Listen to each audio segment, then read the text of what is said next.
ये शुरुआत मेरी मम्मी से हुआ। जब उनकी शादी भी ऐसे घर में हुई कि जहाँ पे लड़कियों को बोझ माना जाता है। मेरी मम्मी ने ना हैंग कर लिया था अपने आप को, तो वो इंसिडेंट मुझे इतना हिला के रख दिया। 10th में बहुत दिन रात मैंने मेहनत की, तो मैं ग्लव्स पूरा कवर करके स्ट्रीट लाइट्स में बैठ के पढ़ाई करती थी। घर के अंदर कदम रखती थी ना, तो आ गई पता नहीं कहाँ कहाँ पे मुंह काला करके आई। इसके वजह से मेरे पापा मर गए। इसके कदम अच्छे नहीं हैं। इस सोसाइटी में डिवोर्स मतलब बहुत बड़ा टैग होता है, तो ये टैग ना मिल जाए मुझे। मैं रूम में थी तो मैंने पॉइजन पी लिया।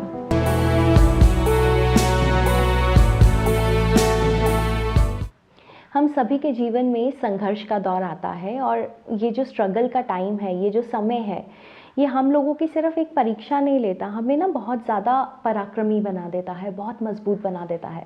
और आज के ब्रेव बाइट्स के एपिसोड में हमारे साथ हैं आयशा तबस्सुम, जिनसे हम जानेंगे इनके संघर्ष की कहानी और किस तरह से इनके जो समय ने, इनकी जो स्ट्रगल्स आई लाइफ में, उन्होंने कैसे इन्हें मजबूत बनाया और जिस रास्ते पर ये अभी चल रही हैं उस रास्ते को चुनने का इन्हें मोटिवेशन दिया। तो आइए मिलते हैं आयशा से। Welcome to our show Ayesha. Thank you Neha, thank you so much for giving this opportunity. I am very much grateful कि मैं आपके शो में आई हूँ। It's a pleasure Ayesha. वैसे तो आपके लाइफ में मैं कहूँगी कि स्ट्रगल बहुत शुरू से, बहुत पहले से रहे हैं, लेकिन ये कहाँ से शुरू हुआ, थोड़ा सा आप एक वो व्यूअर्स को बताइए कि कैसे ये सब शुरू हुआ। ओके, तो अगर मैं बोलूँ तो मेरा जन्म ही ऐसे घर में हुआ कि मतलब हम एक झोपड़पट्टी में रहते थे। जो मतलब आसपास का जो सराउंडिंग था वो स्लम एरिया था। एंड एक्सपेशली मेरी फैमिली के लोग और मतलब जो आजू बाजू में लोग रहते थे, तो वहाँ लड़कियों को ना बहुत मतलब एक बोझ माना जाता है, जहाँ पे लड़का लड़की में बहुत ज़्यादा फर्क होता है, बहुत डिफरेंशिएट किया जा रहा है, बहुत अंतर देखा जा रहा है कि लड़की है तो इसको रिस्ट्रिक्शंस में रखना है, हाँ बाउंड्रीज में रखना है। एंड वो बचपन से ही मतलब बहुत क्लियर होता है, लड़की है तो शादी करके दूसरे घर जाएगी, तो पढ़ाना लिखाना क्यों है। तो मतलब ये शुरुआत मेरी मम्मी से हुआ। जब उनकी शादी भी ऐसे घर में हुई कि जहाँ पे लड़कियों को बोझ माना जाता है। एंड मेरे फादर मतलब उनकी चाइल्डहुड मैरिज हुई थी, जस्ट 14 साल की थी मेरी मम्मी जब उनकी शादी हुई थी।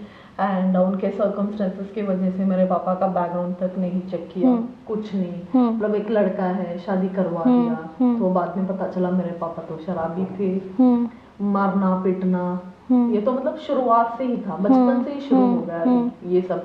मतलब मैं जब वो सबका एक पहला मेमोरी होता है ना नेहा, जैसे पहली बार अपने माँ बाप को देखते हैं, मेरा तो कुछ अलग ही था कि आज ही मुझे याद है जब मैंने पहली बार मेरे मम्मी पापा को मैंने देखा, तो मेरे पापा शराब के नशे में मेरी मम्मी को बहुत पीट रहे हैं, मार रहे हैं, खून में नहला दिया है। एंड मेरा भाई इधर उधर आसपास के लोगों के घर जाके नॉक कर रहा है कि मेरी मम्मी को बचा लो। तो ये शुरुआत से ही हो गया। तो आपने जब ये इस तरीके के घर में इंसिडेंट्स देखे तो आपको कुछ एक ट्रॉमा एक रहा कि बचपन से मैं इस तरीके के हूँ, मेरे जो और स्कूल में है या आसपास के जो लोग हैं उनके घर में इस तरीके का कुछ नहीं है, तो कभी कुछ ऐसा लगा कि अंदर से मेरे घर पे ही ऐसा क्यों होता है? देखिए आप भी, मैं जब बात कर रही हूँ ना, जब वो टॉपिक आ रही है तो मेरे हाथ कहीं ना कहीं ठंडे हो रहे हैं, है ना, कांप रहे हैं, तो कहीं ना कहीं रह जाता है ट्रॉमा। तो वो बहुत इम्पैक्ट किया, बहुत ज़्यादा इम्पैक्ट किया। एक बार तो ऐसे हो गया था कि मेरी मम्मी हर एवरी मोमेंट वो ट्राई करती थी अपने आप को कैसे ख़त्म कर ले, तो सुसाइड करने का उनके माइंड में चलते ही रहता था थॉट। तो एक बार घर पे कोई नहीं था, मेरा भाई सो रहा है, रात के शायद 12 ऐसे 12:30 कुछ था टाइम, तो मेरी मम्मी ने ना हैंग कर लिया था अपने आप को। अच्छा। हाँ, तो सडन से मुझे ना, मैं ऐसे छू छू के देखती थी मेरी मम्मी को, वो मन में डर था, तो मैं देख रही मेरी मम्मी ने हैंग कर लिया है। तो आप कितने छोटे थे तब? I can say just 3 years old, 3.5 year old थी मैं, तो 3 to 4 years old थी। मैंने ऐसे जाके ऐसे पकड़ा, एंड स्लम एरिया में तो आप जानते हो बाजू बाजू में घर होते हैं, सब घर पास पास, हाँ पास पास होते हैं। तो जब मैंने चिल्लाना शुरू किया, तब पड़ोसी आए, मेरी मम्मी को बचाया। तो वो इंसिडेंट मुझे इतना हिला के रख दिया। आज भी ना मुझे मतलब इतना पिन ड्रॉप साइलेंट भी होता है ना, कुछ मैं सो रही हूँ तो मैं जग जाती हूँ, एंड मेरे कान में ना आज भी गूंजती हैं। तो ऐसे ही चुपचाप बैठी हूँ या सो रही हूँ तो मैं सडन से उठ के देखती हूँ कि कोई चिल्ला रहा है, कोई रो रहा है। तो ये होता वो है, बैक ऑफ द माइंड कहीं ना कहीं चलती रहती है चीजें। रह जाता है। अब तो बहुत हील हो चुकी हूँ तो फिर भी रह जाता है, बिकॉज ये चाइल्डहुड ट्रॉमा है ना, बचपन से आपने ये जिया है, देखा है। तो किस तरीके से आपको लगा कि मतलब घर में एक अलग एनवायरनमेंट है, मैं पढ़ूँ तो कैसे पढ़ूँ, घर में कोई सपोर्ट नहीं कर रहा मुझे पढ़ने के लिए, उस तरीके से आप किस तरीके से आगे बढ़ी? भाई भी था आपका, तो भाई ने सपोर्ट किया, मम्मी ने सपोर्ट किया, कैसे पढ़ाई अपनी पूरी करी? ओके, तो इसमें मैं बहुत लकी मानती हूँ। मेरी मम्मी शी वाज जस्ट, जो भी मतलब उनकी 14 साल में शादी हुई थी, तो उनका वो सपना था कि वो एजुकेशन करे, टीचर बने, ये मेरी मम्मी का सपना था, जो कभी हुआ नहीं। तो उनकी जैसे शादी हो गई तो जैसे कि उनको इंग्लिश मीडियम स्कूल में पढ़ना था, एंड देखा था उन्होंने, तो उन्होंने ये तय कर लिया कि वो हुआ नहीं उनका जो भी सपना, तो मेरे बच्चों को मैं वो एजुकेशन दूंगी, तो उनको पढ़ाऊंगी। तो जब मेरी मम्मी ने पहली बार मेरे पापा को बोला कि हमारे बच्चों को हम इंग्लिश मीडियम स्कूल में डालेंगे, तो मेरे पापा ने बोला जितनी चादर है उतने पैर फैलाओ, उसके बियॉन्ड नहीं फैलाना है। तो मेरी मम्मी ने बोला नहीं, मैं तो पढ़ाऊंगी, मैं तो नहीं कर पाई बट मैं पढ़ाऊंगी। तो मेरे पापा ने सोचा ऐसे ही बोल रही है, करेगी नहीं। जब फर्स्ट साल मेरे भाई का एडमिशन करवाना पड़ा, तब मेरी मम्मी मतलब जब पैसा पूछा तो मेरे फादर क्लियरली बोल दिया कि पैसा नहीं है, हम नहीं देंगे। तो मेरे नानी के पास गई, उन्होंने भी बोल दिया कि ये नहीं हो सकता, तुम पढ़ा भी लोगी, 1 साल 2 साल पढ़ा सकती हो, पूरा आगे तक तो कैसे अफोर्ड करेंगे, वो नहीं होगा। तो वो बहुत क्लियर था।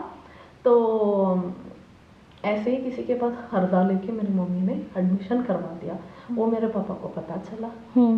देन इतनी बुरी तरीके से मेरी मम्मी को पीटा था कि 6 दिन तक वो उठ नहीं पाई थी बिस्तर से। तो तब भी उन्होंने हार नहीं माना, तो यहाँ से हमारी शुरुआत हो गई। देन लोग ना मेरे भाई को एजुकेशन दे रहे थे, तब तक तो ठीक था उनका। जब मेरी बारी आई ना, वहाँ पे चैलेंजेस शुरू। तो उन्होंने बोला ठीक है, लड़का तो ठीक है, पढ़ लेगा, तुम्हारा सहारा बनेगा फ्यूचर में, लड़की है तो ये सहारा भी नहीं बनेगी तुम्हारी, तो फ्यूचर में शादी करके किसी और के घर जाएगी, किचन ही संभालना है, बर्तन ही तो मांजने हैं। ये बात ना मुझे मतलब बहुत ज़्यादा माइंड में बैठ गया है कि लोग बोलते थे कि बर्तन ही तो मांजने हैं ना लड़की को, कि जितने भी डिग्रियां ले लो, एक दिन तो बर्तन मांजने हैं। उनका माइंडसेट ये था, मतलब घर में ही रहेगी औरत, बाहर नहीं जाएगी, जॉब तो मतलब दूर दूर का वो सोच भी नहीं सकती एक लड़की जॉब करेगी। तो मेरी मम्मी ने बहुत सपोर्ट किया। तो आज भी मुझे याद है कि स्कूल फीस के लिए जब पैसे नहीं होते थे ना, मेरी मम्मी चिट फंड होता है ना साल भर का, तो वो बीडी बांध के ना, बीडी जो मिनी सिगरेट होता है, तो वो घर बैठे मेरी मम्मी उससे पैसा कमाती थी, क्योंकि कोई सपोर्ट करने वाले नहीं थे, एंड वो बाहर उनको अलाउड भी नहीं था घर से बाहर जाना। तो उन्होंने वो किया, एंड पूरा साल वो मतलब थोड़ा थोड़ा पैसा जमा करके, एंड मेरे पापा जब शराब पी के घर आ जाते थे तो मतलब वो शराब के नशे में रहते थे ना, तो उनके पॉकेट से चोरी कर लेते थे मेरे मम्मी हमारी एजुकेशन के लिए। तो चोरी करके मतलब बीड़ी बांध के, तो ऐसे सब साल भर पैसा जमा करके वो आपका स्कूल का फीस जिस तरीके से मैनेज करना, हाँ वही उसी से चलता था। तो आपने स्कूलिंग पूरी की या बीच में इंटरप्शंस आए कुछ ना कुछ? आए, बहुत सारे आए। मुझे मतलब बोल दिया था कि जब मैं 11th स्टैंडर्ड की थी कि 11 इयर्स की थी मैं, तब बोल दिया कि तुम 8th स्टैंडर्ड ही तुम्हारा लास्ट होगा, इससे उसके बाद नहीं पढ़ने देंगे। नहीं पढ़ने देंगे। किसने? आपके फादर ने बोला? मेरे फादर ने बोला। एंड सब मतलब उसके बाद तो मेरी मम्मी ने उनको कन्विंस कर लिया कि एटलीस्ट 10th तक उसे एजुकेशन दे दो। तो 10th तक तो ठीक था, बट आसपास के जो लोग हैं ना, ये भी मेरे पापा को और उकसाते रहते थे कि क्यों पढ़ा रहा है, पैसा वेस्ट हो रहा है तेरा, पैसा वेस्ट हो रहा है। बल्कि मेरे पापा सपोर्ट ही नहीं कर रहे थे, मेरी मम्मा कर रही थी जो भी कर रही थी। तो ये बहुत सारे आए चैलेंजेस। अगर मैं बोलूँ टेंथ के बाद का बहुत बड़ा ट्विस्ट है। ओके, जब टेंथ के बोर्ड एग्जाम्स आने वाले थे, जब मतलब जस्ट 9 कंप्लीट हुआ था, 10th मुझे जाना था, तो मेरे पापा ने फिर से मुझे बोला दिमाग में इतना याद रख लो कि 10th ही लास्ट है। बट मेरे माइंड में ये था, क्योंकि बचपन में मुझे सबने बोला था ना लड़की है, क्या करेगी पढ़ के, बड़ी होके। तो मैं 4-5 साल की थी तब मैंने डिसाइड कर लिया, बिकॉज हर कोई आसपास जाता ना और मुझे बुला के बोलता। तो मेरी मॉम का नाम शाहीन है, तो शाहीन की बेटी है ना, अच्छा तो इंग्लिश मीडियम स्कूल में जा रही है, अच्छा तो डिग्री लेगी, कितनी डिग्रियां ले लेगी। तो मुझे उस टाइम पे ना डिग्री क्या होता है पता ही नहीं था, ठीक है। मुझे लगता था बहुत बड़ी चीज होगी, कुछ लूंगी, एंड इतना ही नहीं लूंगी, इससे बियॉन्ड करके दिखाऊंगी कि लड़की सिर्फ एजुकेशन नहीं, जॉब नहीं, बहुत कुछ कर सकती है। एंड मेरी अम्मी को मैं यहाँ से निकालूंगी, स्लम में तो मैं रहने नहीं दूंगी, एंड इस सोच में तो मैं रहने नहीं दूंगी, बहुत लग्जूरियस लाइफस्टाइल दूंगी मेरी मम्मी को, एंड बहुत सारा नाम कमा के मैं मेरी मम्मी का नाम रोशन करूंगी। तो ये तो था। तो इसलिए जब 10th में रुकावट आई तो मन में मैं बोलती थी आप जितना बोलना है बोलो, मैं वही करूंगी जो मुझे करना है। तो और मुझे इतना, और एक मैंने माइंड में रख लिया कि अगर मेरे पापा को मुझे कन्विंस करना है तो ये तो तय है, he is not going to spend money, मेरे एजुकेशन पे पैसा नहीं लगाएंगे। दूसरा, मुझे इतने अच्छे मार्क्स लाके उस एरिया में या मतलब जो भी हमारा डिस्ट्रिक्ट है वहाँ पे ज्यादा स्कोर करूंगी, कुछ रिकॉग्नाइजेशन मिल जाए, तब मैं कन्विंस करने के लिए मुझे इजी हो जाएगा। कुछ स्कॉलरशिप या कुछ ऐसा मिल जाए ताकि आगे की एजुकेशन इजीली फंड हो जाए। Yes yes. तो मैंने क्या किया, 10th में बहुत दिन रात मैंने मेहनत की, एंड जब मैं पढ़ाई भी करती थी मेरे पापा पैसे तो नहीं लगा रहे थे मेरी एजुकेशन के लिए, ऊपर से ना उनको टीवी का बहुत ज़्यादा शौक था। घर छोटे छोटे थे, पढ़ाई भी वही करना है, ये टीवी का वॉल्यूम बढ़ा के रखते थे।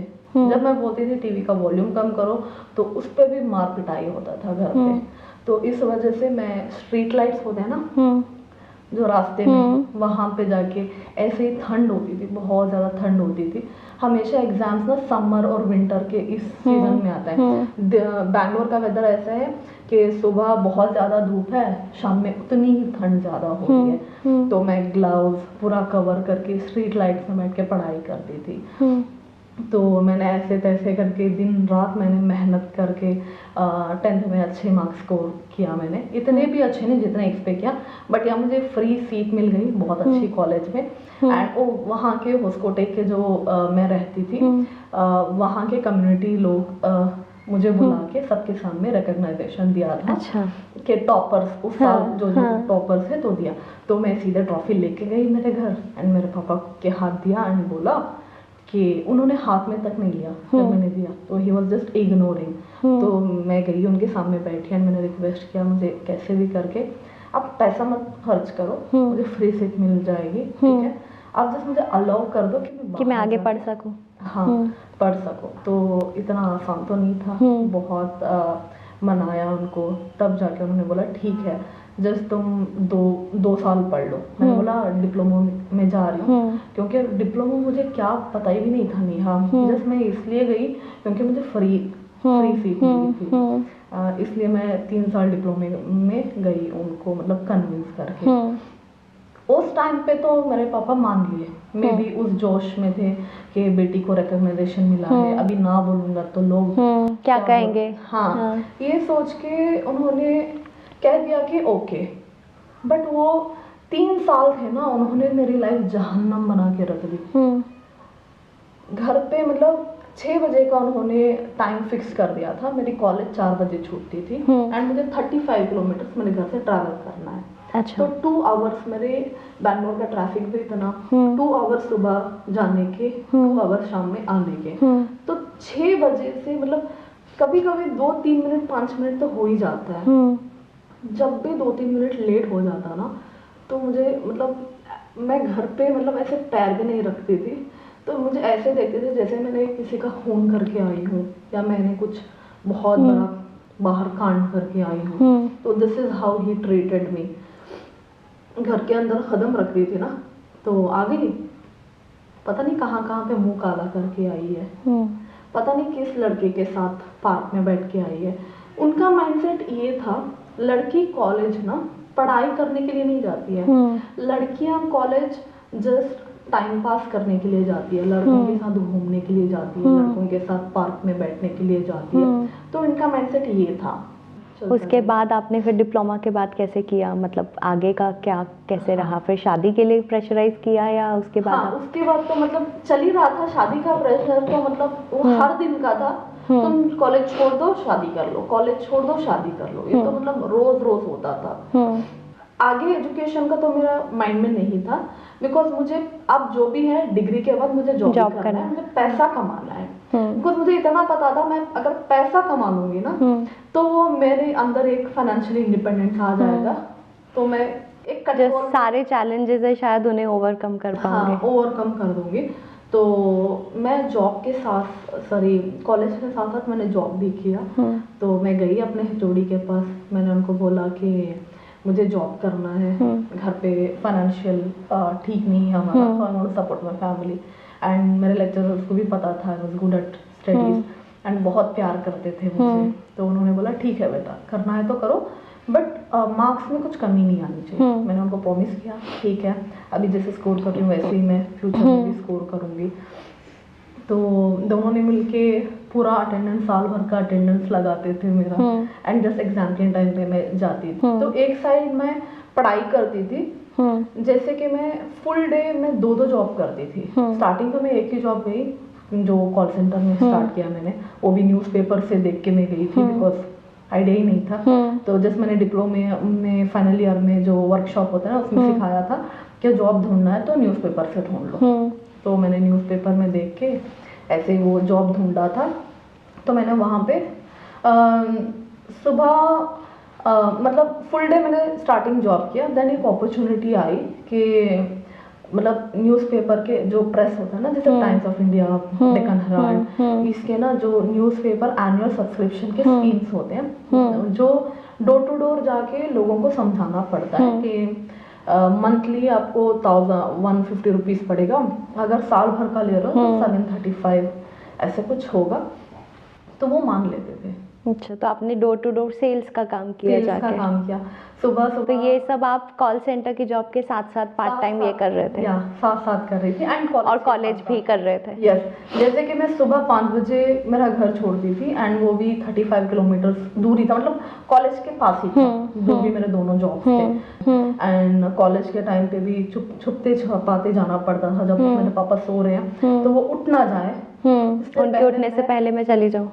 हाँ, मतलब सब ना कॉलेज इतना सज धज के जाते हैं, है ना, तो कितना मतलब अच्छे से जाते हैं। मेरा ऐसा था जैसे चोरी करके मैं जब भाग रही हूँ, तो ऐसे मैं जस्ट कुछ भी कपड़े मिले मैंने पहन लिया, बैग उठा के मैं भागी।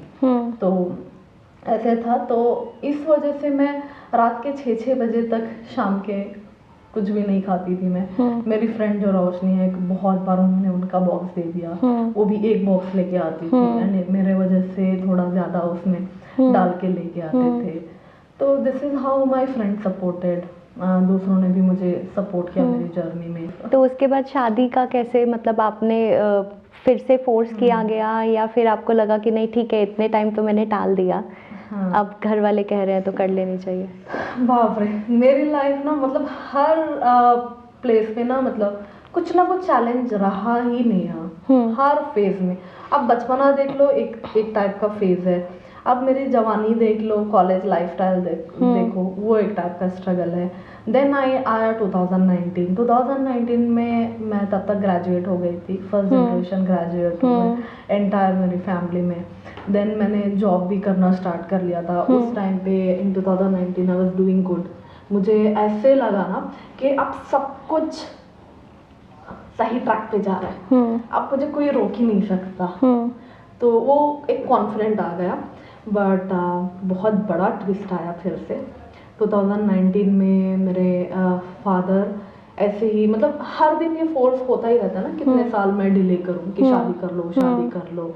तो फैमिली और सोसाइटी प्रेशर भी है। हाँ, तो एटलीस्ट ना 2019 तक मैं ग्रेजुएट हो गई थी, जॉब भी कर रही थी। एटलीस्ट रिस्पेक्ट करना होता ना मेरे फादर को, तब तक वो समझ जाते कि ये मतलब जो भी मेरी बेटी है तो एक इसके अच्छे संस्कार हैं, इसका बिहेवियर अच्छा है, इसकी सोच अच्छी है, मैं इसे हेल्प कर दूँ।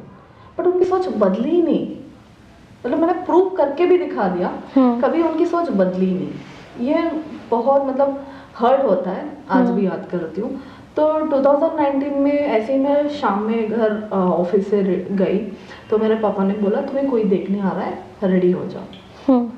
तो मुझे समझ नहीं आ रहा था, आई वॉज ब्लैंक। तो आई वेंट, मेरे मॉम किचन में थी, मैंने बोला कि क्या करूं। वो रो रही थी बिकॉज उनको पता है, was not ready for marriage, because मुझे करियर बनाना है। तो वो रो रही थी, मैंने बोला ठीक है अभी चुप रह जाओ, फिर से अगर हम कुछ डिस्कशन करेंगे मारपीट में कन्वर्ट होगा। तो मैं गई, मैं चुपचाप रेडी होती गई एंड मेरी मम्मी हॉल में आई एंड बोला अरे एटलीस्ट वो ग्रेजुएट हो गई है, ठीक है, जॉब कर रही है, उसकी तो राय पूछ लो, उसे शादी करना है या नहीं करना है। तो मेरे पापा बोल रहे हैं कि उससे क्यों पूछे, वो होती कौन है डिसाइड करने वाली, मैं डिसाइड करूंगा, हम डिसाइड करेंगे और वो हाँ बोलेगी। तो मेरी मम्मी ने कहा अच्छा ठीक है, लड़के के बारे में बताओ। तो लड़का जस्ट 4th स्टैंडर्ड, या वो भी पढ़ाई नहीं, पढ़ाई कुछ पता ही नहीं है, I think was 4th standard fail ऐसे कुछ।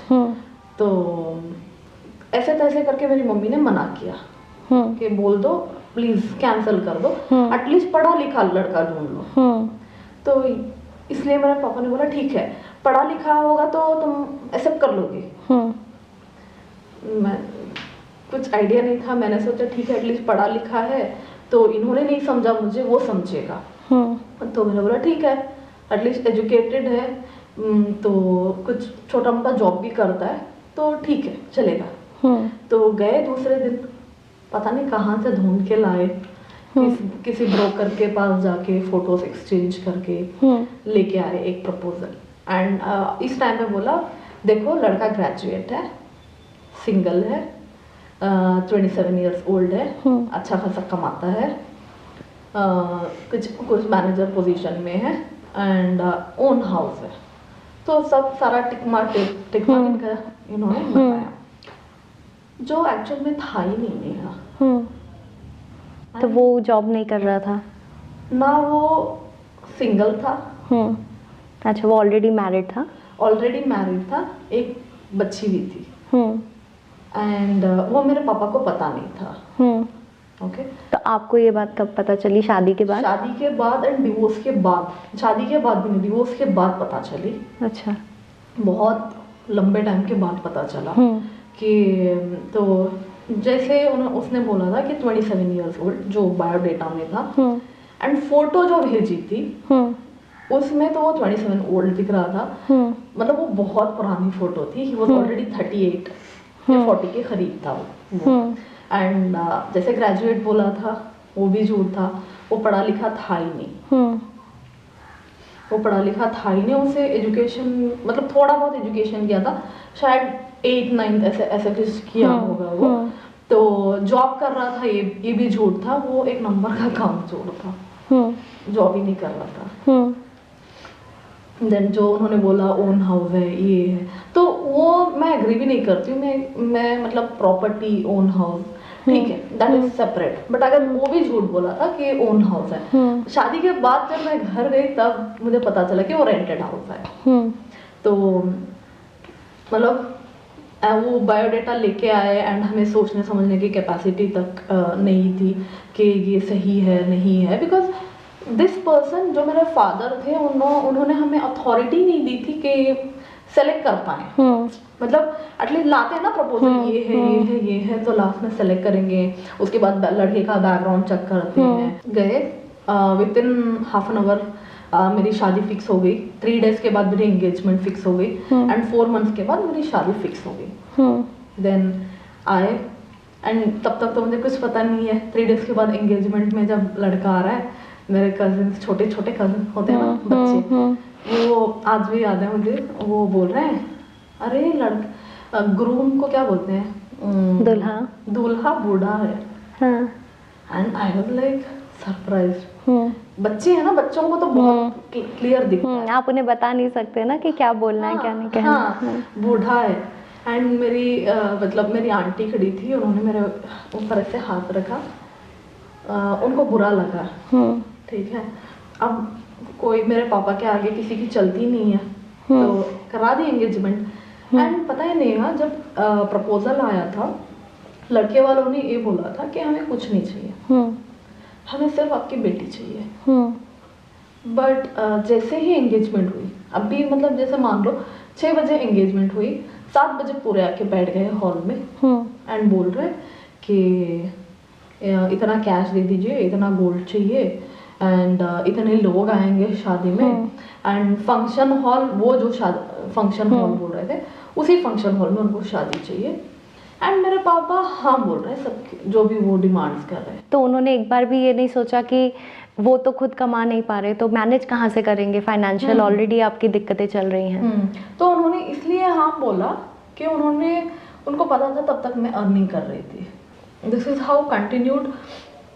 देन मेरे पापा डॉरी के लिए मान रहे थे एंड आई ऑल्सो एक्सेप्टेड। उस टाइम में ना मुझे इतना मतलब फ्रस्ट्रेट हो गई थी कि ऐसे तैसे करके मैं भी निकल जाऊँ यार इस घर से। मैं अभी तंग आ गई हूँ, मैं और नहीं रह पाऊंगी यहाँ पे।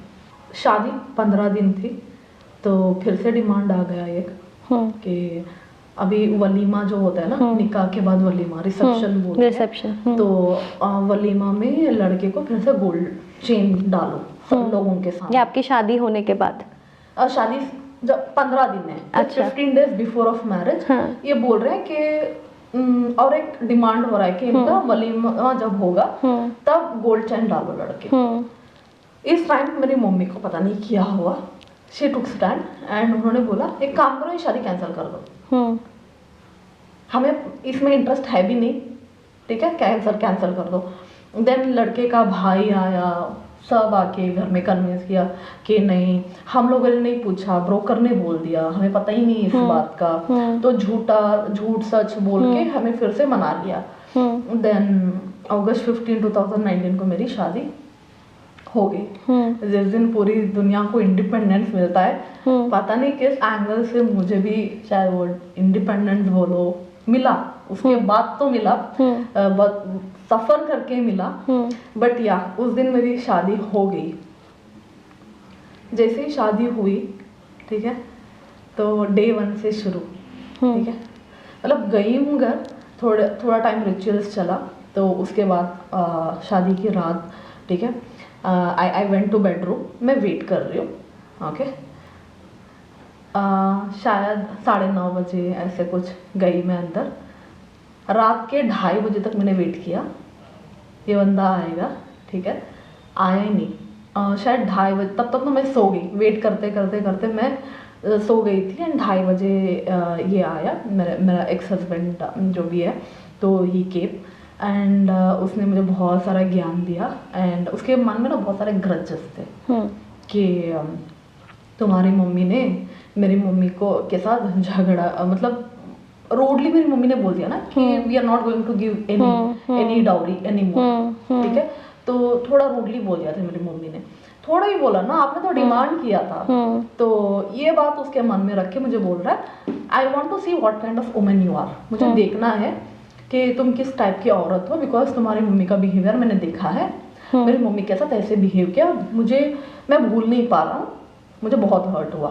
मैंने बोला सॉरी उसलिए, ठीक है, जो भी हुआ सॉरी फॉर दैट। शायद मेरी मम्मी ने टोनालिटी जोर से बोल दिया, तो ही सेड नहीं एक काम करते हैं, I want to check what kind of woman you are, ठीक है, इसलिए विल बी गुड फ्रेंड्स, हम बहुत अच्छे फ्रेंड्स रहेंगे। मैं देखता हूँ तुम मेरी माँ के साथ कैसे बिहेव करोगी, मेरे बहनों के साथ कैसे बिहेव करोगी, तो उनको कितना रिस्पेक्ट दोगी, ये सब देख के 1 साल तक हम बहुत अच्छे फ्रेंड्स रहेंगे, then I will accept you as a wife. मैंने सोचा अरेंज मैरिज है, शायद ये सब होता होगा। एंड इनोसेंट भी थी मैं, बिकॉज मैंने देखा ही नहीं था ना ये पर्सनल लाइफ क्या होता पता है। नहीं थी चीजें बाहर। जस्ट 22 ईयर्स ओल्ड लड़की को क्या ही पता होता है जो सिर्फ करियर करियर करियर के पीछे भाग रही है। तो मैंने बोला ठीक है, एंड मेरे माइंड में मैंने सेट कर लिया मैं एक बहुत अच्छी वाइफ बन के दिखाऊंगी। तो तब तक आप जॉब कर रहे थे? हाँ, जॉब कर रही थी मैं। एंड ये मैंने उनको क्लियरली बोला था कि मैं जॉब करूंगी। उन्हें कोई प्रॉब्लम नहीं थी आपके जॉब? कोई प्रॉब्लम नहीं थी, कि इसीलिए मैंने मान लिया था उस शादी को कि मुझे अलाउ कर रहे हैं जॉब के लिए। एंड मुझे पता नहीं था इसके पीछे कुछ रीजन भी है।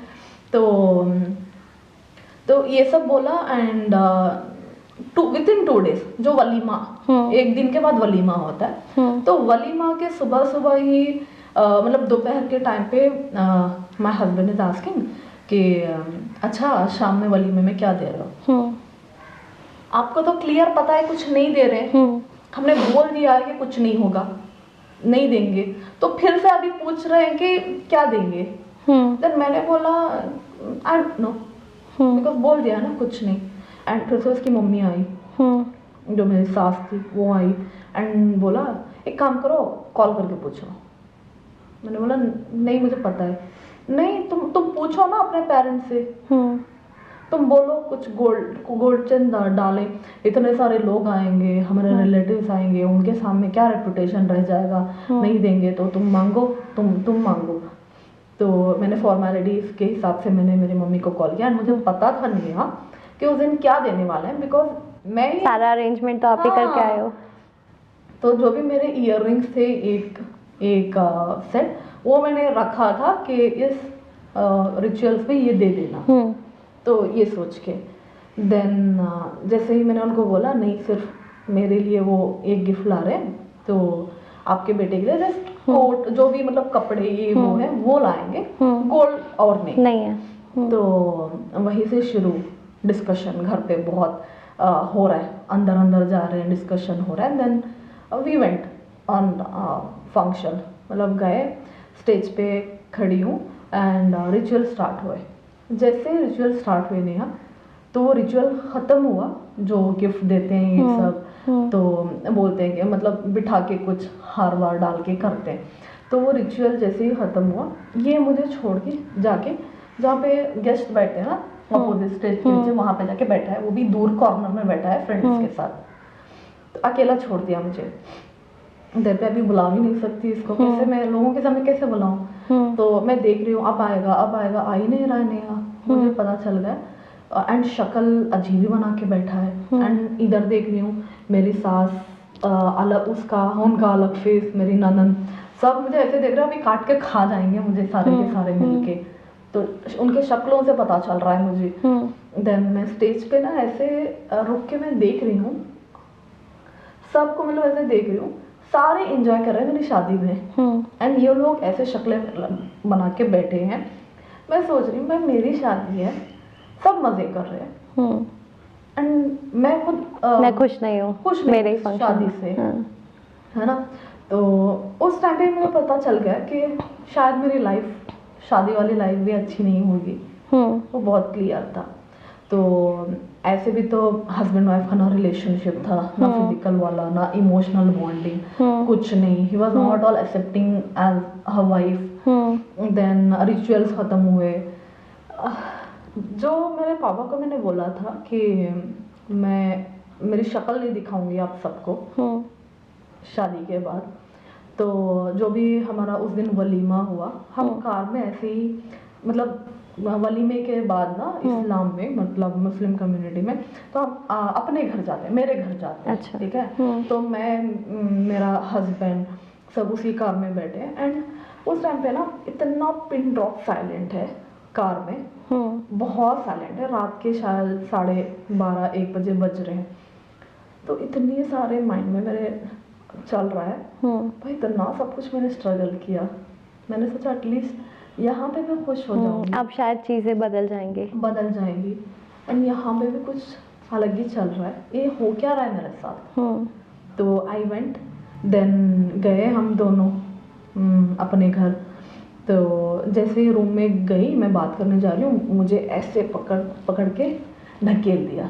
मैंने बोला क्या हुआ? तो कुछ नहीं। I am requesting him, please अभी दूर से मत बात करो, घर में पता चल जाएगा। क्योंकि माय मदर आपके घर में, क्योंकि हाँ। तो मैं उसको ऐसे जैसे मैनेज करके, बोल नहीं रहा है कि रीजन ये है, उसको चाहिए भी होता है, बोलता नहीं है डायरेक्टली। तो this is how he was behaving with me. मुझे समझना चाहिए कि हाँ इसको ये चाहिए था, ये नहीं दिया, इसलिए this is how he is behaving. मुझे ना उस टाइम पे समझ में नहीं आ रहा है ये किस वजह से, आखिर मैंने ऐसे गलती क्या कर दी। शायद इसी वजह से कर रहा है, ये गोल्ड की वजह से, या दूसरा मैंने कुछ कर दिया हॉल में जिसको इसे बुरा लग गया। तो मैंने उसके पैर पकड़ के मैंने बोला मुझे माफ कर दो, मैंने कुछ किया है, प्लीज यहाँ पे शांत रहते हैं, घर जाके बात कर लेंगे। तो सुबह सुबह मुझे छोड़ के मेरे घर पे चला गया। शादी हुई है, जस्ट 3 डेज बाद ही वो मुझे मेरे पेरेंट्स के घर छोड़ के अपने घर चला गया, अकेला चला गया। अर्ली मॉर्निंग उठ के 6 बजे चला गया। तो उसके बाद आया नहीं। उसका भाई आया था, भाई और मेरी सास आके मुझे लेके गए थे रिटर्न। 4 डेज में वहीं पे थी। तो फिर से गए घर। तो मतलब कुछ कर रही थी, मैं बैठी हुई थी। मेरा पति बोलता है कि अच्छा मम्मी, आपको जो गिफ्ट मिला ना, जो आपको कपड़े इनके तरफ से आए हैं, वो आप एक काम करो, भिखारियों को दे दो, कोई आएगा ना घर के पास, उनको दे दो। तो दोनों मिलके ताने मार रहे हैं मुझे, ऐसे ऐसे गिफ्ट दिए हैं ना हम, मतलब भिखारियों को भीख में ऐसे ही दे देते हैं। तो टॉन्टिंग शुरू इनका, ठीक है। एक हुआ गिफ्ट पे, दूसरा हुआ खाने बैठी हूँ मैं, ओके, मतलब उसी वीक में, शादी के उसी वीक में खाने बैठी हूँ मैं। चिकन, उनके घर पे क्या होता है, लड़कों को और अपनी बेटियों को अपने लिए मतलब जितना चाहिए वो सर्व करके खा सकते हैं। मगर मेरे लिए ऐसा था, मेजरमेंट करके वो मतलब प्लेट में डाल के देते थे कि इतना ही खाना है। एंड स्टार्टिंग है, पता नहीं चलता कि ऐसे भी कर रहे हैं। तो 2 पीसेस इतने, ठीक है, मेजरमेंट के हिसाब से इतने ही थे। 2 पीसेस चिकन के उन्होंने मेरे प्लेट में डाले थे। और मुझे क्या पता, मैंने वो 2 पीसेस हुए तो मैंने 3rd पीस को ऐसे हाथ डाला। तो जैसे मैंने वो उठाया तो मेरी सास बोलती है, ऐसे ऐसे बाजू में बैठे, तो शी इज सेइंग, अरे यार इसे ही 1 kg चिकन चाहिए, इतना खा लेगी। मुझे इतना एम्बैरेसमेंट फील हो रहा था कि अभी जो मैंने पीस लिया वो खाऊं या छोड़ दूं। तो बहुत दुख हुआ मुझे, मेरे आंखों में आंसू जा रहे थे, बट मैंने नहीं दिखाया। ऐसे मैंने सर झुका के मैंने खा लिया। उसके बाद मैंने चिकन खाना ही छोड़ दिया वहाँ पे। नहीं खाती थी मैं, सब खाते थे, मैं नहीं खाती थी। तो सिर्फ यही नहीं, तुम्हें पता है चावल का रेट कितना है? मतलब इस तरीके से आपको टॉन्ट मारे जाते हैं? हाँ, जब भी मैं खाने बैठती थी ना, खाने बैठूं तभी ये सब बोलते हैं कि तुम्हें पता है चावल का रेट कितना है, तुम्हें पता है दाल का रेट कितना है, ऑनियन का रेट कितना है। तो उसके बाद बोलते हैं ये जब से आई है ना घर, हाँ, खाने के लिए लाले पड़ गए, ये बोला। एंड मेरी नंदन उठ के बोलती है, हाँ सही कहा आपने, ये जब से आई ना मेरे भाई का काम चला गया। उसका भाई काम ही नहीं करता था। एंड सारे के सारे उस घर पे काम छोड़ते, पता नहीं उस घर कैसा चलता था। तो आप तब जॉब कर रहे थे, आप मॉर्निंग में जॉब पे जाते थे या कैसे? मतलब वो इनिशियल डेज में था, मैंने छुट्टी ली थी। अच्छा, राइट, 1 मंथ तो मैंने शादी के लिए छुट्टी ली थी, तब मैं जा रही थी, बट पेमेंट तो मेरा आएगा। तो ऐसे था। तो 1 month I was at home only, and ये सब सह रही थी मैं। तो खाने के लिए टॉन्टिंग हो रहा था। एंड मतलब मैं क्या बोलते हैं, अपशगुन माना जाता था मुझे जब से घर आई है। एंड उनके पापा एंगेजमेंट के बाद ही एक्सपायर्ड, वो ऑलरेडी बीमारी थे, his health was not good. And वो भी मतलब शादी से पहले आप तोड़ देते ना शादी, तब तो आपने तोड़ा नहीं। आप बोल रहे हो कि इसके वजह से मेरे पापा मर गए, इसके कदम अच्छे नहीं हैं। तो ये हो रहा था। एंड जब उन्होंने आए थे प्रपोजल लेके, उन्होंने बोला उस घर पे सिर्फ 5 लोग रहते हैं, जो मेरे फादर इन लॉ को इंक्लूड करके, बाद में वो चले गए, जस्ट 4 लोग, यही कहा था। शादी के बाद पता चला 18 लोग रहते हैं उस घर पे। उनका पूरा कंसंट्रेशन मेरे गोल्ड पे था। वो मेरी सास तो मुझे हर दिन बोलती थी कि ये जो तुम्हारा गोल्ड है पूरा बेच के दे दो, हम हमारे पास मतलब प्रॉपर्टी नहीं है, एक साइट ले लेंगे, बाद तुम जो भी कमाती हो सैलरी मेरे हाथ ला के दे देना, हम घर कंस्ट्रक्शन करके मेरे 4 बच्चों को मैं इसमें डिवाइड कर दूंगी। तो मतलब इतने मतलब वर्स्ट लोग भी होते, मुझे आइडिया तक नहीं था, बहुत ज़्यादा एक्सट्रीम।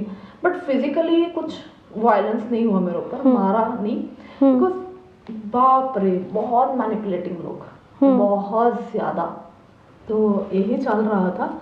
उस बीच में ना मैंने सोचा 18 लोग थे घर पे, किच किच किच किच, टाइम ही नहीं मिल रहा था इससे बात करने के लिए। जो मेरा हस्बैंड था वो 4-4 दिन 8-8 दिन घर आता ही नहीं था। बोलते थे कि जब मैं पूछती थी तो ये बोलता था कि मैंने मेरा जो जॉब गया वहाँ पे कुछ सेटलमेंट है, तो उस ब्रांच में मुझे जाना है, केरला जाना है, यहाँ जाना है, तो थोड़ा मतलब वहाँ पे ये वो चल रहा है, तो क्लोजिंग के लिए मैं जा रहा हूँ। एटलीस्ट जा रहा है ना, तो कॉल करूँगी तो नो रिस्पॉन्स, मैसेजेस के नो रिस्पॉन्स, कुछ नहीं, मतलब कुछ वैल्यू है ही नहीं। मतलब एटलीस्ट एक बार कॉल करके पिक करके तो बोल दो ना कि सब कुछ ठीक है। नहीं, he was not all responding until he was coming back. जब घर आएगा 8 दिन बाद तभी मेरे से बात करेगा। तो ये था। तो मुझे ऐसे लगा शायद टाइम नहीं मिल रहा है चीज़ें सॉर्ट आउट करने के लिए या वो एक बॉन्डिंग बनने के लिए। देन फाइनली मैंने मतलब कन्विंस किया हम बाहर जाएंगे घूमने के लिए। देन जब इसने अपने पेरेंट्स को, माँ को बोला, तो अपनी माँ भी रेडी होगी कि मैं भी आऊँगी। देन आए फैमिली मेम्बर्स पूरे, मतलब पूरे नहीं, उसमें मतलब जो मेरी खाला सास थी तो उनके हस्बैंड, तो हम पूरे मतलब 6 लोग गए थे। एंड 6 लोगों का खर्चा मुझे अकेली को उठाना है। मैं एटलीस्ट इतना तो कॉमन सेंस रहे कि एटलीस्ट उनको टाइम नहीं मिल रहा है डिस्कशन के लिए, इसलिए let them enjoy there space. नहीं, इनको आना है बीच में, तो आए साथ में। एंड वहाँ पे भी नहीं, मैं पूरा खर्चा उठा रही हूँ, पूरा ticket booking, hotel booking, accommodation, सब कुछ देख रही हूँ। तो वहाँ पे भी आके मुझे बोल रहा है मुझे कैश चाहिए। तो मैं गई एटीएम, फ़ोन पे में नहीं चाहिए उसको, पता नहीं क्या था माइंड में, तो कैश दो। तो एटीएम ढूंढ के मैं जाके कैश दी उसके हाथ। तब भी ही was not happy, he was expecting मैं और ज़्यादा पैसे दूँगी। जो भी मैंने पैसे वहाँ पे पॉकेट मनी दिया, ही was not satisfied with that. तो बात ही नहीं कर रहा है, तो what is the point of going outside. तो ये एंड सबसे बड़ी बात है, अकोमोडेशन जो मैंने बुक किया था वो कैंसिल करके ऐसे एक हॉल ले लिया। ठीक है, जैसे मतलब बड़ा रूम होता है ना, जो सिंगल बेड्स, तो ऐसे सबके एक साथ रहने के लिए, सब एक ही रूम में। तो मैं क्या बात करूँ वहाँ पे। तो आई मैं वहाँ से 2 मंथ्स तक मैं पक गई थी। एंड तब तक मैंने अपने पेरेंट्स को बोला ही नहीं मेरे साथ हो क्या रहा है। तो 2.5 मंथ में ही, 2.5 मंथ में ही मैं कंप्लीटली मुझे समझ में आ गया था कि मैं इस घर में नहीं रह सकती, because I am not happy. आपने घर वालों को फिर बताया? घर वालों को बताया मैंने, बहुत मुश्किल से मेरी मम्मी को बताया, बिकॉज उनको लगा एटलीस्ट शादी के बाद सब कुछ ठीक हो गया उसकी लाइफ में। तो I called my mother and I just इतना ही बोला मैंने, मुझे हमें कुछ ठीक नहीं लग रहा है, मुझे थोड़ा ब्रेक चाहिए। मैंने कुछ नहीं बोला, फ़ोन में तो मैंने बोल ही नहीं सकती थी। तो मेरे फादर और मदर दोनों आए घर, मेरी सास के घर आके जस्ट इतना बोला कि वो ना बहुत उसको फ्रस्ट्रेट हो रहा है, बहुत ये हो तो रहा वो है। आपको लेने आए घर पे? हाँ, घर पे लेने आए। एंड मेरे फादर इतना बोला, एटलीस्ट उस टाइम पे my father supported me. So many years he did not supported. उस टाइम आई डोंट नो, मेरी हालत देख के उनको वो हुआ कुछ, so he supported and he said कि 18 लोग हैं तो एक बच्ची 18 लोगों को काम कैसे कर सकती है। एंड मतलब मेरे हाथ कांप रहे हैं, मुझे एंजाइटी हो रही है, मुझे पैनिक अटैक्स आ रहे हैं, मुझे मतलब जो मैं थी वो हूँ ही नहीं। शादी से पहले मैं इतनी बोल्ड थी, इतना कॉन्फिडेंट फील हो रहा था मुझे, मतलब इतनी कॉन्फिडेंट थी। जैसे ही मैं यहाँ पे गई मेरा पूरा कॉन्फिडेंट डाउन।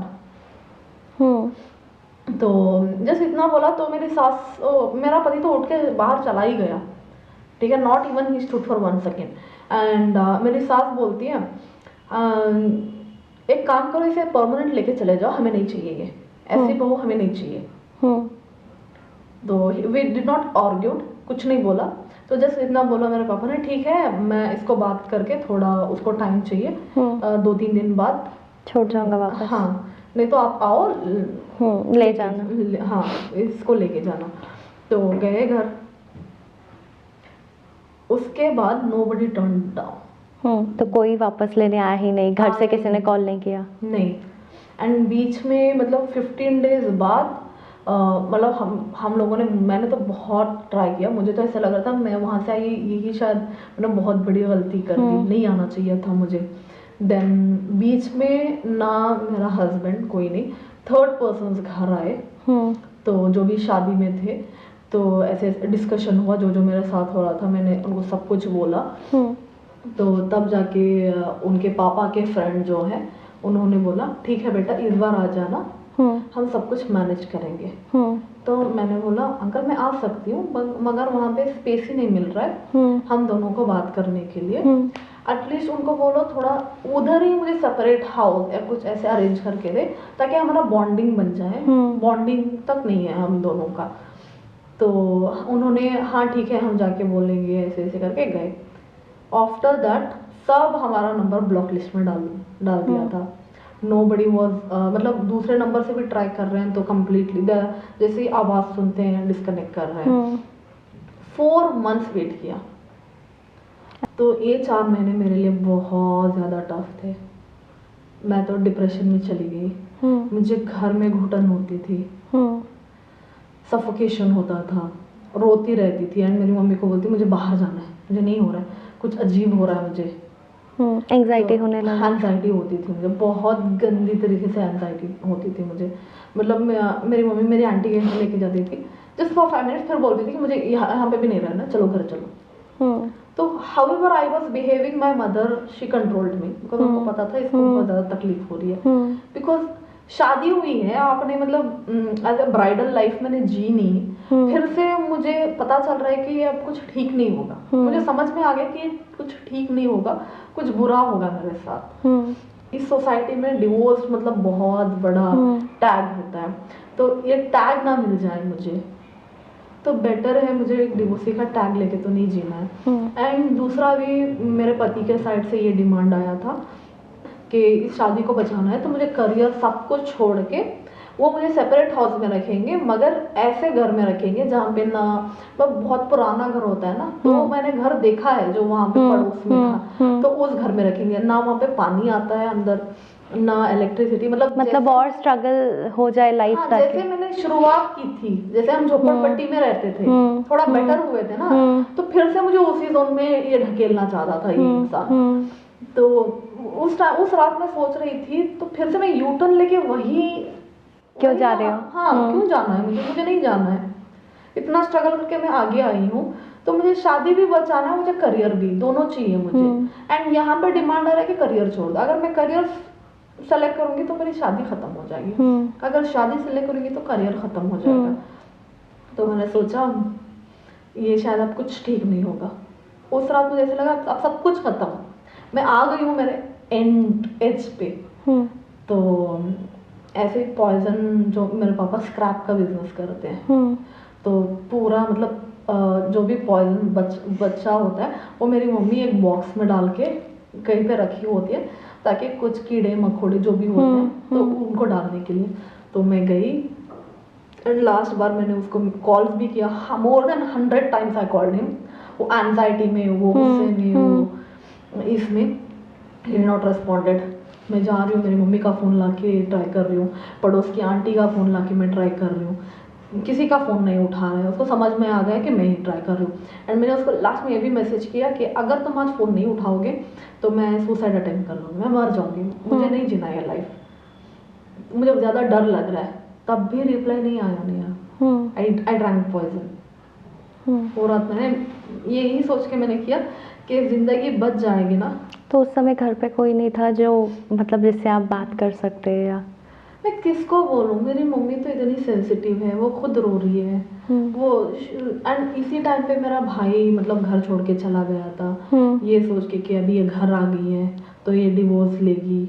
लोग मुझे पूछ रहे हैं कि तुम्हारी बहन घर क्यों आई है, मुझे शर्म आ रही है। उसकी लाइफ ये सब चीज़ों से अफेक्ट ना हो इसलिए वो हाँ हाँ, सो उनको ऐसा था, मतलब he thinks more about society. तो ये सोच के वो भी चला गया था घर छोड़ के। तो मेरी मम्मी को वो भी इफेक्ट हुआ, मेरा बच्चा मेरे से दूर चला गया। तो she was in her own zone. मेरे फादर तो छोड़ो, ही विल नेवर अंडरस्टैंड। तो मैं किससे बोलूंगी तो भी मैं इसका सोल्यूशन क्या होगा, सोल्यूशन भी मुझे नहीं दिख रहा था सोल्यूशन। तो इस वजह से वो हॉल में बैठे थे, मैं रूम में थी, तो मैंने पॉइजन पी लिया। तो पता कैसे चला?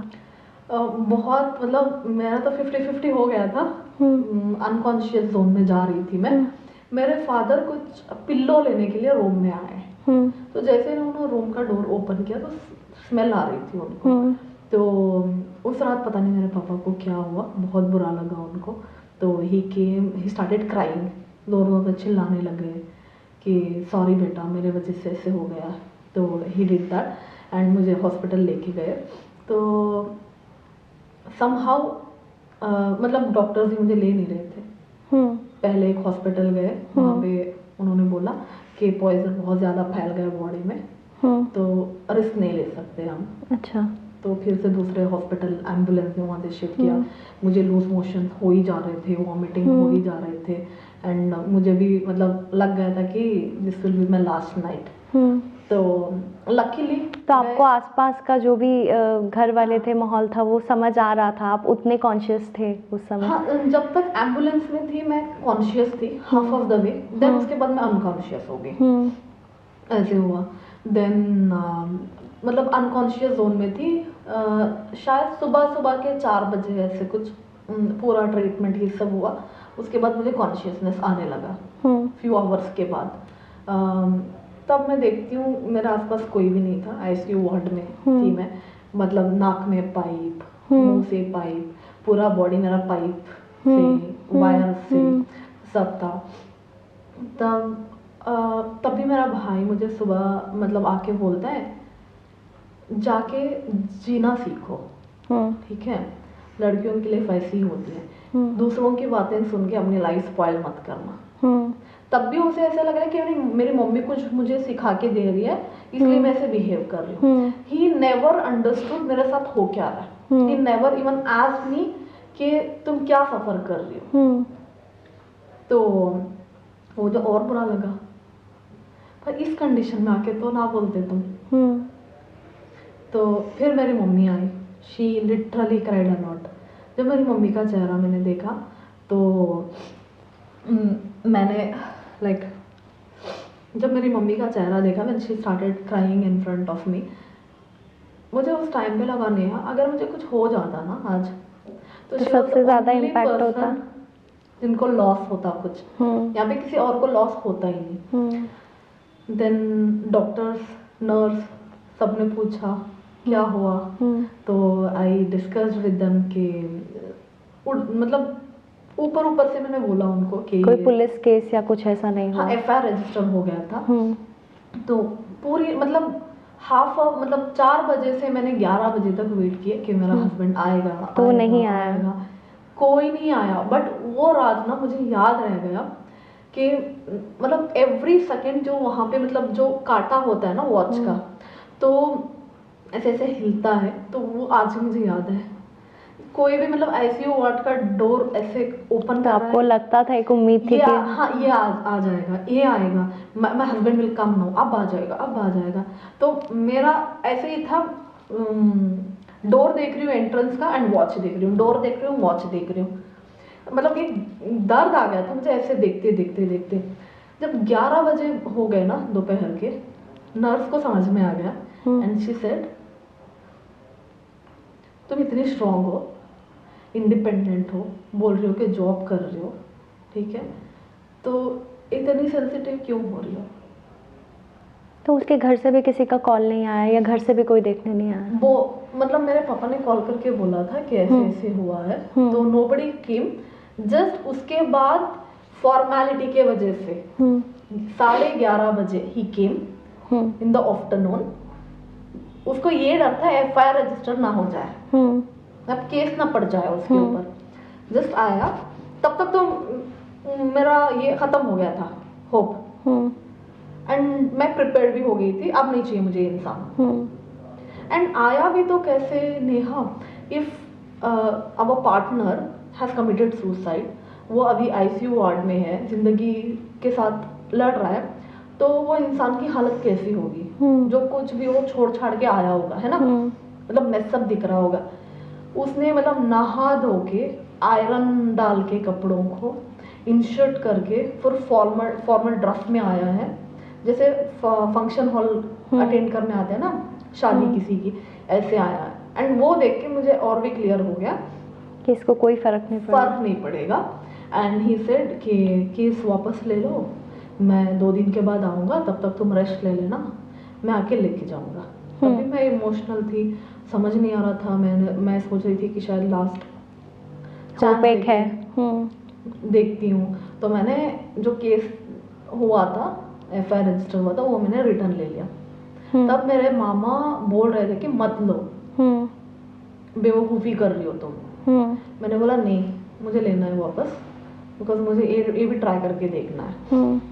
तो उसके बाद भी नहीं आए। 2 डेज मैंने अपने आप को लॉक कर लिया था रूम में, जस्ट खाना पानी आता था, मम्मी टाइम पे आके देती थी। वो 2 दिन जब मैं वहाँ से डिस्चार्ज करके हॉस्पिटल से आई मैं घर, 2 दिन मैं रूम पे लेटी लेटी सोच रही थी कि पूरा सब कुछ फ्लैशबैक हो रहा था, जो जो मेरे साथ हो रहा था सब कुछ मुझे समझ में आने लग गया। देन मैंने डिसाइड कर लिया कि now I am going to apply for divorce.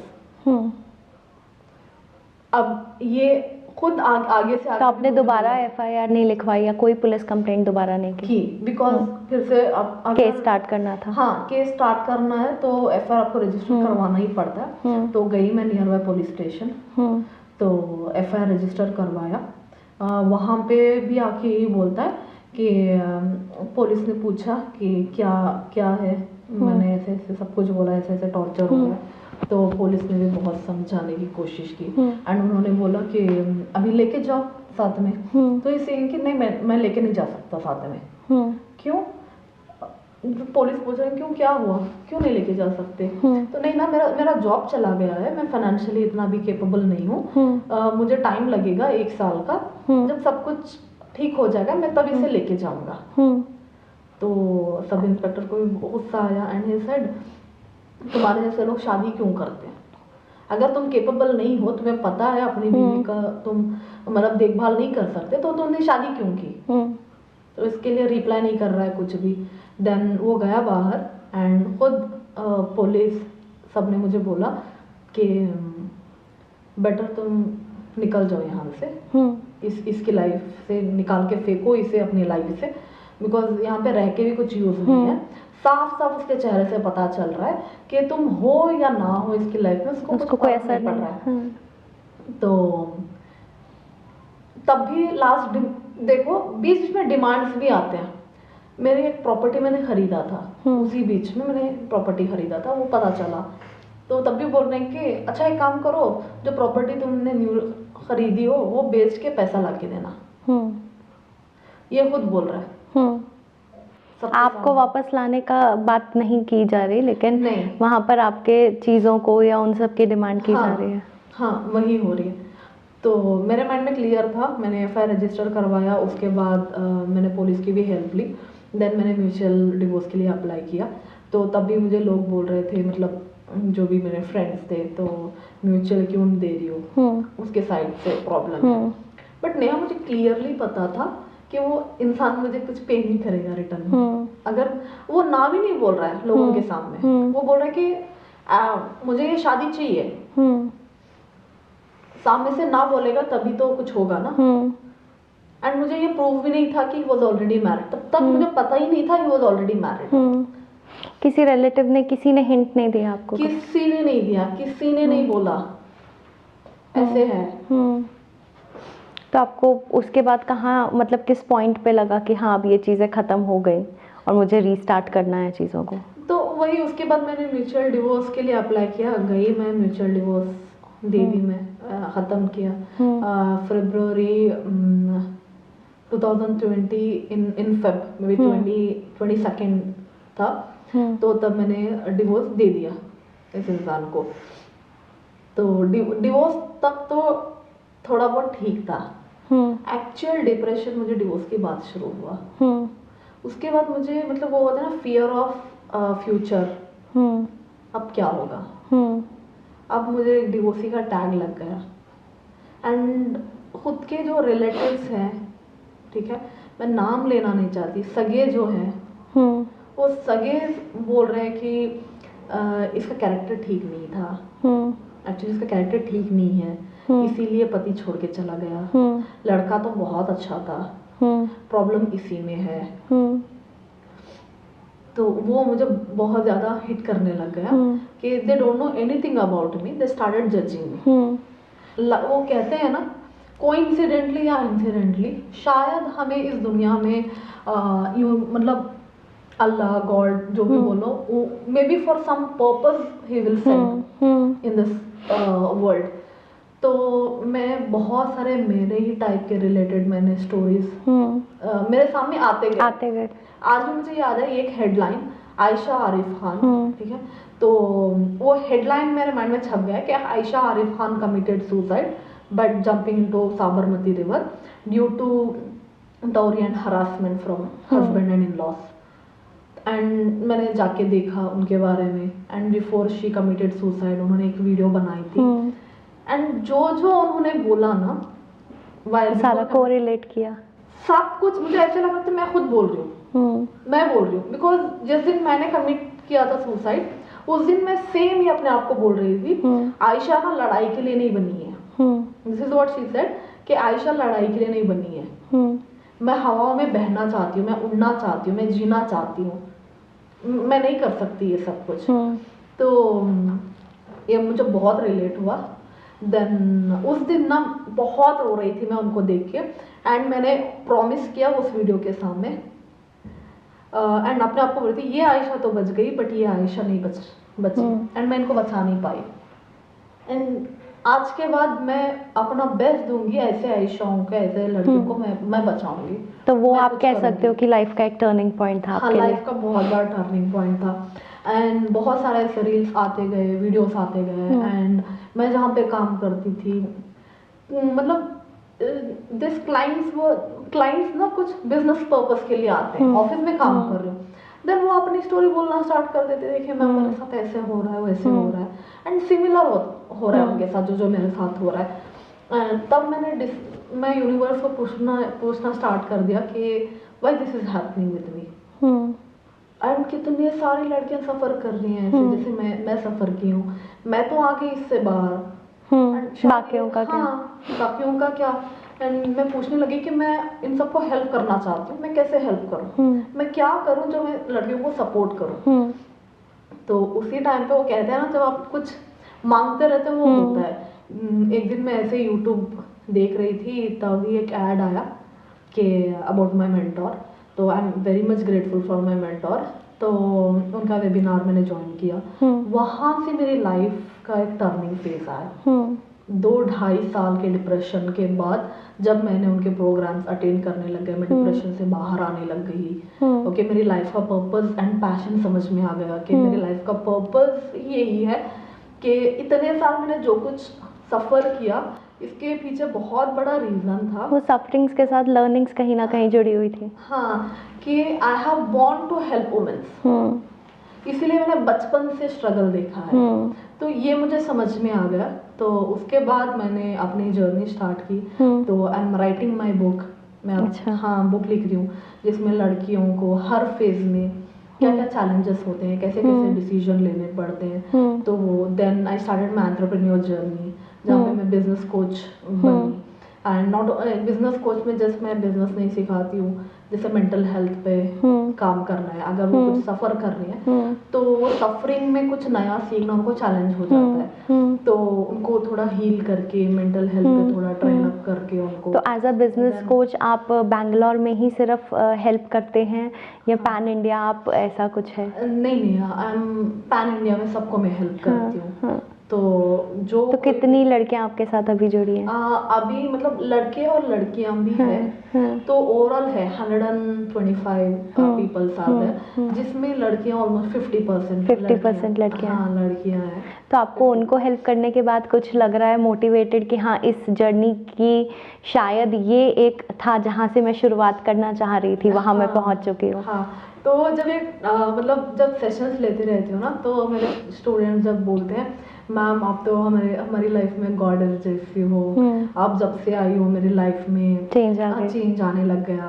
And बिंदु करके वन ऑफ माय स्टूडेंट, तो उन्होंने बहुत सफ़र कर रहे थे अपने लाइफ में, तो वो तो मतलब रोने लग गए बीच में, मतलब she saw the changes with in 2 months and she said कि आप भगवान जैसे, मैंने भगवान तो नहीं हूँ मैं, okay God has sent me. तो उन्होंने बोला कि जब से मैं आपके प्रोग्राम्स अटेंड करने लगी मेरी लाइफ में बहुत चेंजेस आ गए, and they are like earning money and घर को भी बैलेंस कर रहे हैं, अपने आप को मतलब चीज़ों को समझने लग गए कि कहाँ पे कैसे डील करना है, क्या सही है उनके लिए, क्या गलत है। तो आप यहाँ पर जब हम आ गए हैं, आपकी एक जर्नी मैं कहूँगी कि आपने पूरा बताया कि आप किस तरीके के स्ट्रगल को देख कर आए और किस तरीके से एक नए फेस के साथ आपने एक नई शुरुआत की। तो बहुत सारे ऐसे लोग होंगे अभी जो इस तरीके के चैलेंजेस को फेस कर रहे हैं, आप उनके साथ डे टू डे बेसिस पे डील कर ही रहे हैं। हाँ। तो और भी ऐसे हैं जो शायद आपके साथ फेस टू फेस नहीं मिल पाए, उनको आज इस वीडियो के थ्रू हम लोग शायद जानेंगे या वो आपको देखेंगे सुनेंगे। तो आप उन्हें क्या एक मैसेज देना चाहते हैं कि अगर कुछ ऐसी चीज़ें हैं लाइफ में तो किस तरह से उन्हें ओवरकम किया जा सकता है? तो फर्स्ट ऑफ ऑल मैं ये बोलना चाहती हूँ कि education is more important, okay, for every girl, for every woman. पढ़ो, ओके, तो ये तो मतलब बेसिक हो गया बचपन से कि अच्छे से पढ़ो, पढ़ाई कंप्लीट करो।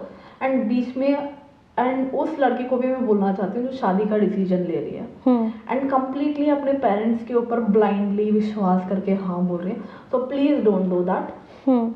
उनको रेस्पेक्ट करना अलग होता है, पेरेंट्स को केयर करना अलग होता है। जब शादी की बात आती है, whether it is a love marriage और अरेंज मैरिज, अपना दिमाग यूज करो, क्योंकि वहां पे कोई नहीं आएगा आपके साथ, वो आपकी जर्नी है, आपको ही डील करना पड़ेगा। शायद वो अच्छी जाए या बुरी जाए, तो खुद को ही डील करना पड़ेगा। तो बहुत सोच समझ के, बहुत बैकग्राउंड चेक करके, जो भी हो मतलब जितना वो एफर्ट डाल सकते हैं, अपना दिमाग यूज कर सकते हैं, सब कुछ यूज करके वो मतलब डिसीजन लें, बिकॉज ये बहुत बड़ा डिसीजन है लाइफ का। देन कमिंग फॉर जो कोई भी स्ट्रगल कर रहे हैं, जैसे मतलब उनको समझ में नहीं आ रहा है, जॉब कर रहे हैं बट उनको सेटिस्फाइड फील नहीं हो रहा है कि मुझे कुछ अलग करना है, जैसे मुझे जॉब में खुशी नहीं मिल रही, मुझे कुछ बियॉन्ड करना है। एंड लड़कियों को ये भी होता है कि कल जाके मैं शादी भी होना होता है, वो तो माइंड में बहुत क्लियर होता है लड़कियों को कि शादी कर लूँगी तो मैं दोनों कैसे मैनेज करूँगी, मुझे जॉब भी मैनेज करना है तो घर भी मैनेज करना है, ये कैसे होगा। तो इसलिए मैं ये बोलती हूँ कि हायर अ मेंटोर। जिंदगी में ना मेंटोर की बहुत ज़्यादा ज़रूरत होती है। पहले अगर आपका पैशन क्या आपको क्लियर है, तो start following your passion, mentor को हायर करके। अगर आपको पता ही नहीं है कि आपका पैशन क्या है, आप करना क्या चाहते हो, कुछ ऐसे मेंटोर्स को ढूंढो जो हेल्प करेंगे कि आपका पैशन क्या है उसको एक्सप्लोर करने में, आपको समझाने के लिए कि आपका पैशन क्या है। बिकॉज ये मतलब मेंटोर्स को पता चलता है, स्पेशली जिन्होंने ये सीखा है कि how to find passion and purpose, तो स्पेशली उस मेंटोर्स को पता चलता है कि ऑपोजिट पर्सन की स्टोरी जान के, कुछ उनके जैसे कंसल्टेशन होता है, तो उस सवाल जवाब से उनको पता चल जाता है उनका पैशन क्या है, उनके स्टूडेंट्स का या ऑपोजिट पर्सन का। तो ढूंढो ऐसे पर्सन्स को बहुत मतलब सोशल मीडिया आज बहुत बड़ा प्लेटफॉर्म है जो जिंदगी हम बनाते हैं। मुझे भी पता नहीं था मेरा पैशन क्या था। मैंने हायर मतलब मेंटोर को सर्च किया मैंने, तो तब जाके मुझे पता चला। तो हायर करो मेंटोर को एंड पैशन को ढूंढो एंड पैशन को फॉलो करो, ताकि आप मतलब टाइम फ्रीडम रहे। फर्स्ट ऑफ ऑल अगर टाइम फ्रीडम रहेगा तो अपने हिसाब से आप फ्लेक्सिबिलिटी देख सकते हो। मॉर्निंग काम करना है या मुझे दोपहर में काम करना है, जब बिल्कुल हाँ घर मैनेज करने के बाद मतलब हस्बैंड बच्चे सब बाहर गए हैं, तो according to you can plan. अगर मुझे 15 दिन काम करना है, 15 दिन नहीं कर सकते, तो तब भी यू कैन डिसाइड कर पाओगे। हाँ दैट इज, बट ये लोगों को पता ही नहीं है कि ऐसे भी कमा सकते हैं। दे थिंक 9 to 5 एक ही वे है जहाँ जैसे पैसा बना सकते हैं। नो, बिकॉज ये मेरे में भी गलत फहमी थी कि ओनली 9 to 5 जॉब करो, बिकॉज यही सिखाया जाता है ना कि एजुकेशन मतलब अच्छे मार्क्स स्कोर करो, पढ़ाई कंप्लीट करो, डिग्री लो, उसके बाद जॉब ढूंढो, जैसे ही जॉब मिला तो लाइफ सेट। एक्चुअल में उसके बाद ही पता चलता है दोनों मैनेज नहीं कर पा रहे। तो स्टार्ट फॉलोइंग योर पैशन, जिससे आपके पास टाइम फ्रीडम हो, फाइनेंशियल फ्रीडम रहेगा, आप इंडिपेंडेंट भी हो जाओगे, अपने फैमिली के साथ टाइम भी स्पेंड कर पाओगे एंड उसके साथ साथ आप बहुत कुछ एक्सप्लोर कर सकते हो। जब फ्रीडम मिलता है तो पैसा होता है तो एक्सप्लोर कर सकते हैं लाइफ। जैसे आयशा ने बताया कि अपना पैशन फॉलो करो, ज़रूरी नहीं है आप एक रूटीन में अपने आप को बांधें। जिस चीज़ में आपका इंटरेस्ट है आप पढ़ें लिखें, उस इंटरेस्ट को फॉलो करें, उस पैशन को फॉलो करें, और आगे लाइफ में बहुत लंबी जर्नी है, बहुत सारे मुकाम आपके पास आएंगे और शायद उसी में से एक चुना जाए और आपको पता चल जाए कि यही था जिसकी मैं खोज कर रहा था। तो अगली किसी और एक ऐसी इंस्पिरेशनल स्टोरी के साथ अगले एपिसोड में आपके साथ फिर से जुड़ेंगे। तब तक के लिए धन्यवाद। अगर आप भी लेना चाहते हैं देश दुनिया की तमाम जानकारी तो आज ही सब्सक्राइब करें हमारे चैनल को। साथ ही नीचे दिए बेल आइकन को जरूर दबाएं ताकि हर अपडेट आप तक पहुंच सके।